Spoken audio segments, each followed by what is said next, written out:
Had you ever walked into a place and just felt it was inherently wrong? Oh, yeah. Like the air itself had this, I don't know, memory of something bad or some kind of old, unsettling secret just weighing down on you.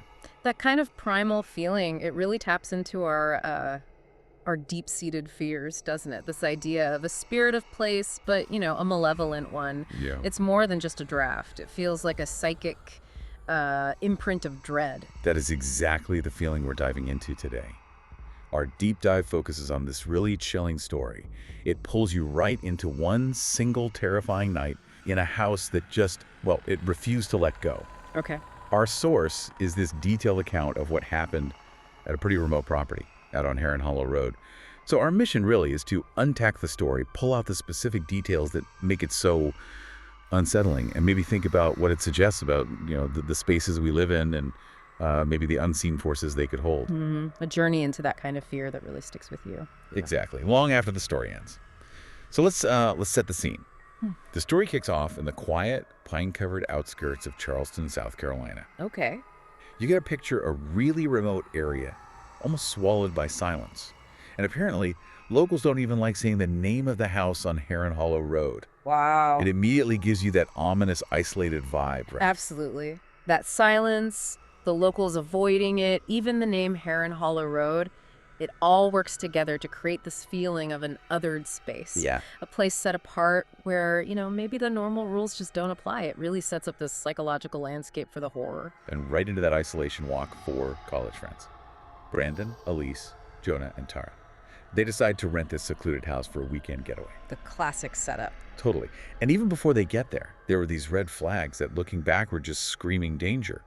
Tara, she's the one who found it, got it from some obscure rental site. Oh. Right? The listing itself, super bare, no reviews, no owner contact, just 3 words: secluded, rustic. Okay. Oof. That lack of information, that void.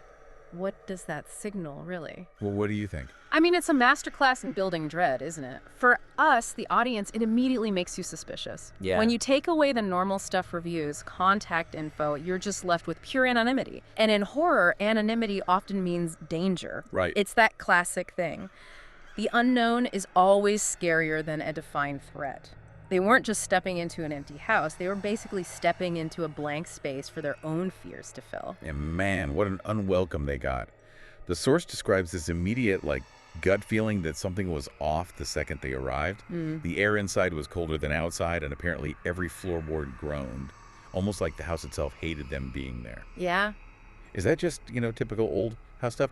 Or does the story make it feel more intentional, like the house is hostile? Oh, it feels far more than just creaks. It's that classic horror idea of the house as an extension of the evil, where the building itself becomes an active player. It taps into that deep unease about our homes, turning the place you should feel safest into, a living prison. Wow. It's the house basically saying, I don't want you here. Establishing itself as an antagonist, not just a backdrop. And the real terror starts right at the door. Jonah notices this weird symbol carved just above the frame. He jokes it looks like a curse mark. Elise, she'd seen something like it in her anthropology classes. She recognizes it straight away. Describes it as a crude circle with jagged lines branching outward like cracked bone. Oh, creepy. Yeah, and she says, chillingly, it's not for decoration, but to trap something inside. Okay, that changes everything. Right. What does that symbol, that binding, immediately tell us about what they're dealing with? Well, it tells us this isn't just some random ghost. This is specific. It's ancient, maybe? Yeah. And it's a deliberate act of containment. Someone put something there on purpose. Exactly. It pushes the story into that unsettling folk horror territory, or maybe even cosmic horror. The threat isn't just a spirit. It's something older, maybe something indifferent to people that was intentionally bound there. Wow. It seriously ramps up the stakes from just a haunted house to this terrifying idea that something really dangerous was locked away and maybe it's about to get out. Okay, so as night starts to fall, the pressure inside the house just builds. Subtly at first, but getting creepier. Like the radio static wouldn't stop, apparently, and the fireplace. It flared every time someone spoke about leaving. Whoa. These aren't just coincidences, are they? What's that hinting at? The house's nature. Yeah. Or the thing inside. Yeah, they're clearly not random. These details suggest some kind of malevolent intelligence is at work. Right. actively messing with their attempts to, feel normal or even think about getting out. The house is like an extension of this entity, showing it has a powerful will and a clear goal. Keep them there. It's like environmental manipulation, showing the entity's growing power and how it's targeting them. And then comes the big moment. Yeah. Exactly at midnight. The front door locked on its own. Oh, man. Keys still hanging inside. That's it. They're trapped. Yep. Then the sounds ramp up. First, this scratching. They thought maybe a raccoon, but it moved too fast, circling the house. Okay, that's unnerving. And then came these distinct 4 sharp knocks, always on the same window. Yeah. What's that progression tell you? From being locked in to these specific, repeated sounds. Well, that escalation, it marks a shift, right? From a passive threat, the creepy atmosphere, to active pursuit. Yeah. Locking the door is like, boom, you're imprisoned. Yeah. But the knocking, that precise, repeated knocking, that's not an animal. No way. That's intelligent, persistent. It's like a deliberate communication, maybe trying to break down their defenses, or maybe lure someone out. Which is exactly what happens. Jonah, described as curious and reckless. There's always one. Right. He goes outside to check out the knocking. And he doesn't come back. Oh, no. Brandon runs after him, finds the porch empty. But get this. The fog had gotten way thicker, and the woods, which were distant before, now seemed to press right up against the house, like they'd moved. That's incredibly atmospheric. Like the world itself is closing in. Totally. But Brandon finds something crucial. Jonah's phone, cracked on the steps, still recording. Found footage element. Nice. Yeah, and it's just 9 seconds. You see Jonah's face, wide-eyed, whispering, "Don't let it in." Then blackness. Don't let it in. Wow. What does that warning suggest? What did he see? What's the entity trying to do? That warning, don't let it in, is just profoundly chilling because it kind of redefines the threat, doesn't it? How so? It implies the entity isn't just trapped inside the house. Maybe it's trying to get in from outside. Or maybe Jonah's going out there somehow opened a door. Oh, interesting. It shifts the horror from being just stuck in the house to something that can cross thresholds, actively trying to get access. It puts the burden of keeping it out squarely on the survivors. Yeah. And that image of the woods pressing in, that evokes this sense of like ancient encroaching evil. Like the landscape itself is helping it. So creepy. Okay, back inside. Elise is desperate. She tries this old Appalachian ritual with burning sage, something her grandmother taught her. Okay, trying some folk magic makes sense. But the second she lights the match, there's this immediate, powerful pushback. Every candle in the room went out. Whoa. And the mirrors fogged over. What does that immediate, aggressive shutdown of her ritual tell us about this thing's power? It clearly shows a powerful, intelligent thing. This isn't just some residual energy. It's an entity that can actively sense and shut down attempts to banish it. Right. It implies it has a conscious will, like it's launching a counterattack against anything trying to weaken its presence. It knows about protective magic, and it's strong enough to just snuff it out. And this is where it gets really, truly terrifying.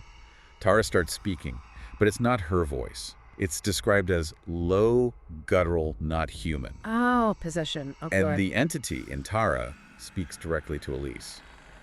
You brought them here. You broke the binding. You broke the binding. Wow. That phrase feels huge.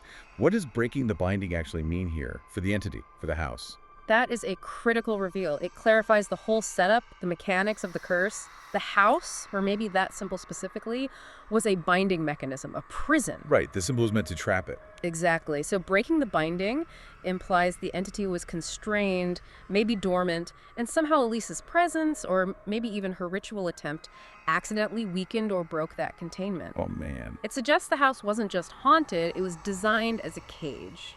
And now, the cage is broken, allowing the entity to manifest more strongly, even possess someone. And in that moment, they get this quick, horrifying glimpse of the entity itself. Tall, shadowy, with antlers like a deer skull, and its mouth sewn shut with twine. Jeez. That visual. It really sticks with you, right? Even for a second. What makes that image, the antlers, the sewn mouth, so effective here? It's incredibly effective. It's both visceral and symbolic, I think. The antlers connect it to nature, maybe ancient primal forces, but like a twisted version, pushing it towards monstrous. Yeah. But the sewn mouth, that's particularly potent. It suggests a forced silence, right? a voice considered too dangerous to be heard, implying this huge, untamed power that can only kind of leak out through a host like Tara. Like a glimpse of its true, awful form. Exactly, something that just defies the natural order. Then the house itself goes nuts, becomes physically hostile. The hallways stretched, floorboards twisted, paintings started bleeding from the eyes. It's like the house is actively trying to pull them deeper, mess with their heads, overwhelm them, while Elise is still trying to chant in broken Latin, crying, desperate.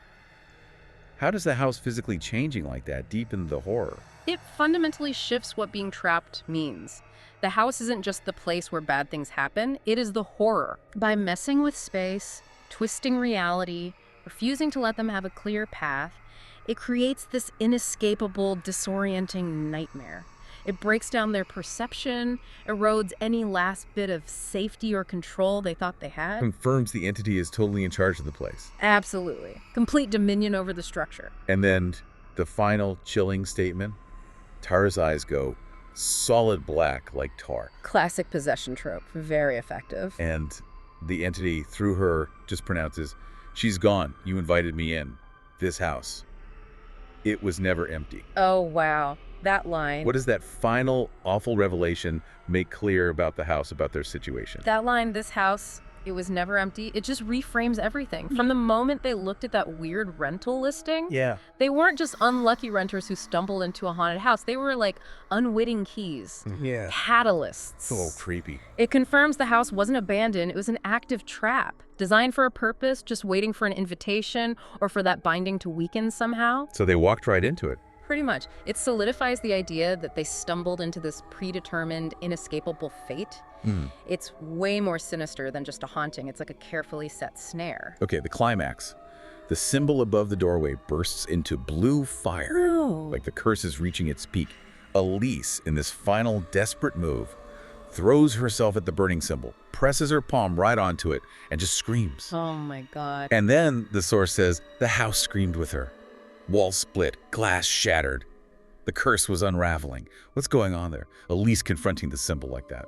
That act by Elise, it feels like this desperate, almost ritualistic countermove. Her scream, that physical contact with the burning symbol, it seems to create this, like, explosive resonant force. Yeah. It suggests that even though the original binding was broken, maybe this new act of sheer, well, maybe even a sacrificial one, could actually unravel the entity's grip. A moment of defiance. Exactly. A moment of defiance against this overwhelming evil. And the violent reaction shows it fundamentally disrupted the entity's power. And right then, Brandon makes a crucial move. Grabs an old iron poker from the fireplace and hits the thing wearing Tara's skin. Good timing. Yeah. And the entity just violently expels itself, shrieking, folding in on itself, black smoke pouring from Tara's mouth and eyes. What does that physical expulsion so violently suggest about the entity? Its vulnerability once the binding was really broken. That graphic expulsion, the black smoke, it implies the entity isn't purely spiritual. It has some kind of pseudo-physical form, or at least a really direct link to the host. Okay. Its violent rejection shows that once the binding was messed up enough, probably by Elise's desperate act, the entity became vulnerable. It couldn't sustain its hold on Tara or its manifestation anymore. Like a grotesque unbirth. Exactly. A final, tangible rejection of the invading force. And then, suddenly, calm. Just silence. The air clear, the door unlocked, morning light spilled in. Abrupt. Very abrupt. Yeah. But the cost, devastating. John and Elise are gone. Just vanished, presumably. Only Brandon and Tara made it out. And the psychological damage is immense. Tara remembers nothing after dinner. Complete blank. And Brandon hasn't spoken a word since. That silence speaks volumes. Doesn't it? The sheer suddenness of the calm after all that chaos, paired with that profound trauma. It's stark. It creates this powerful feeling of, like, an invisible line being crossed. You're back in what looks like normal, but the consequences are undeniable and horrific. Yeah. The memory loss in Tara, Brandon's total silence, those aren't just scars. They feel like lingering imprints from encountering something truly alien, truly awful. It's the human price of messing with or breaking a powerful ancient curse. They tore the house down a week later. Yeah. Just demolished it. Probably wise. You'd think. But here's the final chilling detail that really sticks. After they cleared all the rubble, they found the same carved symbol etched into the foundation stone. Oh, come on. Oh, no. Yep, and when it rained that night, apparently the soil around it bled. Blood. Ugh. That image, the bleeding soil, the symbol still there, really makes you wonder, doesn't it? It does. Zooming out, what does that suggest? Well, it suggests the evil wasn't just tied to the house, the wooden structure. It was tied to the land itself. Deeper. Much deeper. The foundation stone, the soil, those are older, more fundamental elements. The fact the symbol survived in that macabre bleeding soil image, it implies the curse is embedded, like a spiritual scar on the earth itself. So the house wasn't containing it. Maybe just holding it at bay. And its real roots are much deeper, totally unaffected by destroying a building. So we've gone through this incredibly chilling account of cursed night, the house itself being malevolent, that ancient symbol, the terrifying disappearances, and the deep psychological scars left on the survivors. And like we just talked about, that symbol enduring, the bleeding soil. And it really poses that question. Was the curse actually broken? Or just, suppressed for a while? Yeah, that's the big question it leaves you with. That's the lingering thought, isn't it? If a symbol meant to trap something can survive the complete destruction of the building it was part of, does that mean some forces aren't tied to buildings at all, but maybe to the very ground under our feet? Waiting? Yeah, just forever waiting for the next invitation. It definitely gives you something to think about next time you walk into a place and just feel off.